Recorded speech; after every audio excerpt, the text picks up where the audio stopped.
this hour with intensifying concerns on voting rights as President Trump and his officials seek to seize state election powers.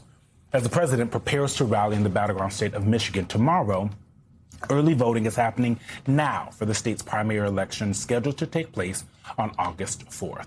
Earlier this month, Trump's DOJ sent letters to officials in three of Michigan's Democratic-leaning cities, including Detroit, detailing plans to have federal monitors observe voting during next month's primary. The Justice Department also warned several states, including Michigan, that they could face criminal action if they knowingly allow non-U.S. citizens to vote or to remain on their voting rolls.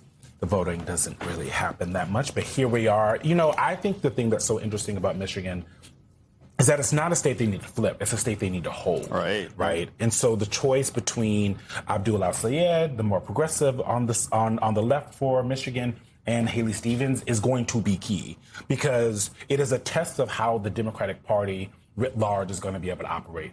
Can you go with someone who kind of galvanizes voters who maybe don't vote all the time, younger voters who feel like they are not a part of the process? Do you go that way? Or do you go with someone who has more of a history of bringing out the normal voter, someone who who is consistently voting? And that is the test that they're going to face in Michigan. Well, I am, because you brought up the two Dem primary opponents, I'm very curious the way that Trump talks about them during his visit this upcoming week, because that to me is going to be a tell about who he wants to win and who he is being told is more likely to lose.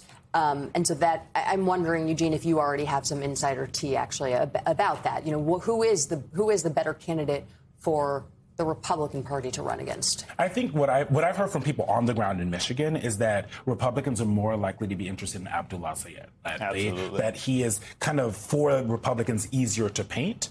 So we're going to hear a lot about socialism. Yeah, there's the fact, I mean, he's a brown man with the name Abdul al-Sayed, so there's the racism aspect that they'll be able to play in, which is what will resonate with some voters in Michigan. And so they are interested more in him as a I tell you, we talked about this a little bit with Eugene Robinson. Establishment Democrats a month ago were really nervous about this race for that same reason. But listen, anything can happen. I think because Michigan has this open primary that you don't really know how a race is going to turn. It's hard to poll when there's an open primary. Do you? Oh my God, I love it because they're unpredictable. Yeah, right, it's absolutely. So much fun.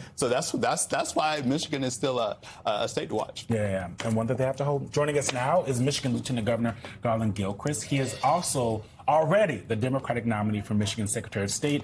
That vote happens a little bit differently. Michigan, always bringing us some quirks. Sir, thank you so much for joining us this morning. Thank you for having me. President Trump will be in your state tomorrow. I imagine that he will be talking about rigged elections. He will talk about al-Sayed and Stevens. Maybe he'll talk about you. What are you, as someone who's already an elected official, how are you guys thinking about the president's visit here? We're bracing for Donald Trump to come back to Michigan and do the same thing he always does, which is lie about election results. He claims he won Michigan 3 times because he's obsessed, yet he can't just let go of the fact that he lost. So I'm sure that's going to be one of the first things he says out of his mouth. And then he's going to come and lie about what is the real truth, which is that his policies, his tariffs have raised prices on Michigan family, his cuts to Medicaid have closed hospitals and kicked people off of their health care. He's incredibly unpopular, so he's going to try the same old playbook of coming in line to people in Michigan rather than having better ideas and trying to rig elections, not just in Michigan, but frankly around the country in his favor, because people will vote against the people who hurt them, and that's Trump and his allies. I think that's an important distinction. My question for you is, I think a lot of people anticipate that this administration is going to try to rig the vote. So what are you all doing there in Michigan to protect the vote? And I should say, I think the Attorney General just on Friday launched a new election protection effort. So can you talk to us about that and what you all are doing there in Michigan to protect the vote?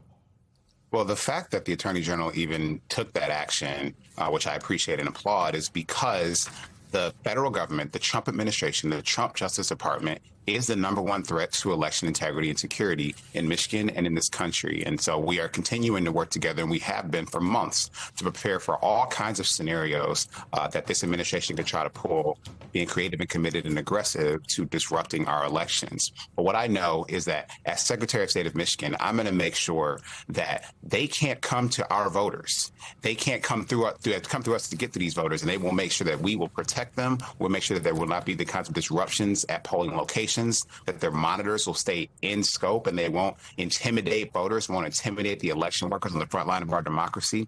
It's our job to protect them, and we're prepared to do that in 2026. I'm prepared to do that in 2028 as well. So a quick follow-up. We noticed in the lead into the segment that there will be federal monitors on the ground. Now, for folks who may not follow the nuances of DOJ policy, that's pretty normal. It's standard, right? But what are you all doing? You alluded to this a little bit, making sure that they stay within certain distances and places. Talk to us a little bit about how you guys are addressing the Trump administration sending federal monitors to your state.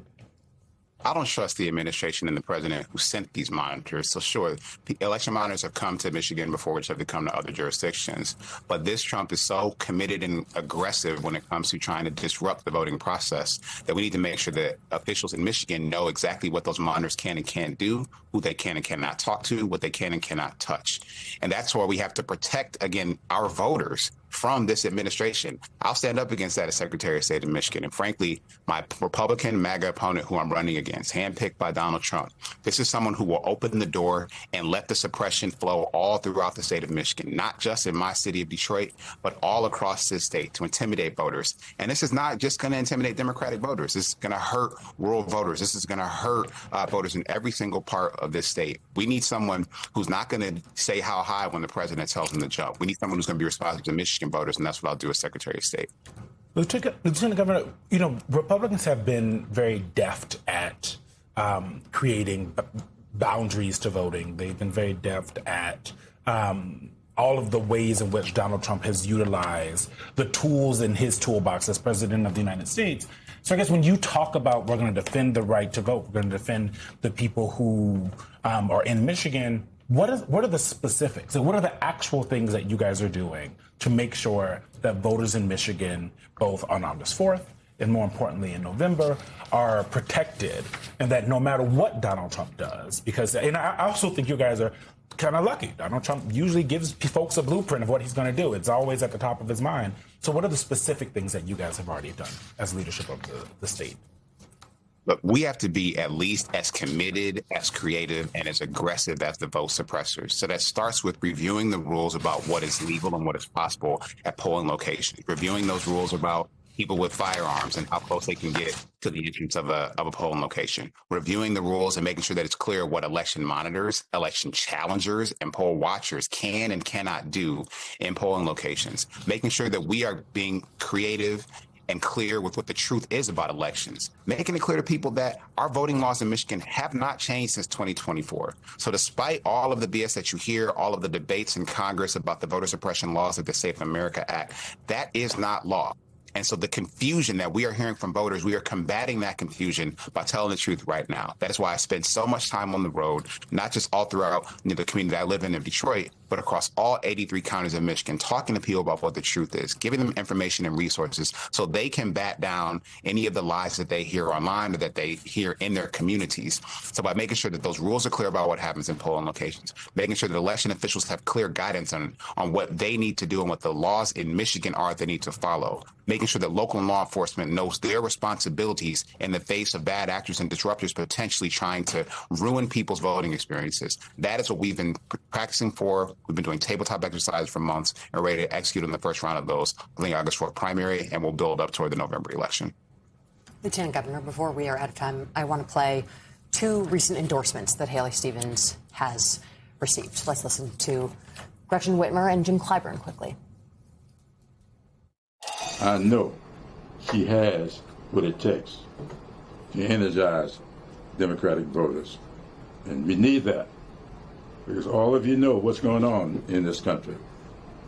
We have got to make sure that this turnout, this Democratic turnout in November is too big for Trump to rig. We delivered because Michiganders expect their leaders to put politics aside and get the job done, just like everyone does at home, right?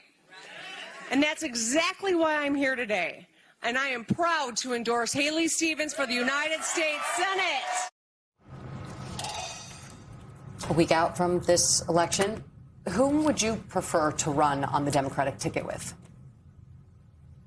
Look, the voters are going to pick this, not people who are making endorsements. And I'm looking forward to making sure that that candidate wins in November alongside me, alongside whoever our gubernatorial nominee is, and all up and down the ticket. Look, I've built a strong coalition across not only Democrats, but across the state of Michigan, of folks who not only want the elections to be run with integrity, but who also want to make sure that they get good services from the government.